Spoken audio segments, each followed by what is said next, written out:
Marta. Laura. Marta es una brillante alumna de ESO. Laura brilla más por otras cosas que por sus estudios. Marta siempre saca buenas notas. Laura simplemente saca notas. Marta es una chica afable. Laura es una chica inestable.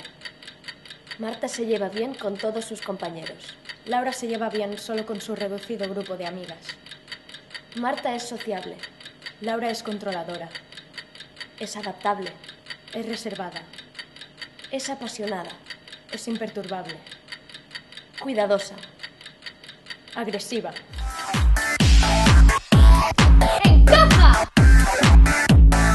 ¡Encaja! ¡Encaja! ¡Encaja! Vamos al mismo instituto, pero no a la misma clase. Yo estoy en primero y yo en segundo. Mi padre cambió de trabajo y... De mi padre mejor no hablo. Y vinimos a vivir aquí y me matriculé en este instituto. De mi padre no hablo. Estoy muy contenta porque he encajado muy bien con mis compañeros, aunque sé que... Eres la nueva.